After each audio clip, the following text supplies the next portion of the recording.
All right, conclusion of Emotional Poverty Book 1. If you don't mind, would you please turn to page 151 in your book? One of the things that happens when staffs and faculties do this book study, or I do in-person training, people will make comments like, Ruby, I can't do anything about this, because, this happened, they got this settled in their brain by the time they were 3 years old, and redid in adolescence, but I wasn't there, so, I can't do anything about it. Well, there's a lot we can't do about, but there's a lot we can do. And this is what I want to say. At the end of the day, there's a lot we can do. And one of the biggest gifts we give to students is the understandings we bring into the classroom intuitively, non-verbally. Do we understand the emotional realities of others enough that we can help them not be re-injured and not injure others? And so here's the things we can do. And if you don't mind, I'd actually like to read this to you because it's that important to me. We can teach students about a regulated, integrated brain, and we can teach them how to calm themselves. We can build strong inner selves through validation. We can move them from the weak inner self to the strong inner self. We can construct classrooms in which there's less emotional noise, okay?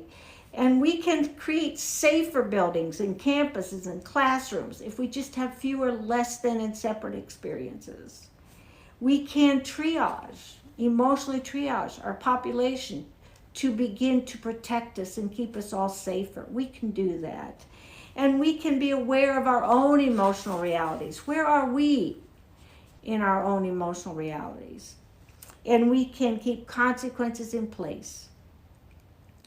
One of the things we know is that this, particularly during COVID, we have learned in an indelible way that the personal relationship is key, that learning is a lot more than a screen time, that learning actually occurs in between people. And the reason is this: the human body is both a chemical entity and a vibrational energy.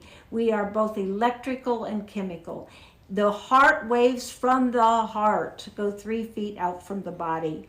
One of the things we know, if you've ever been in a room with an angry person and you can feel their anger, it's because you were in the same space.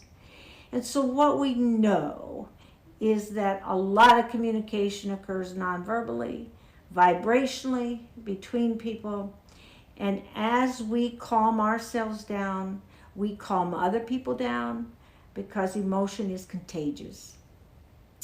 And so as you remember, as you are in your classroom, as you are online, please remember the wonderful gift you bring to students every day: the emotional stability, the kindness, the calmness, the understanding.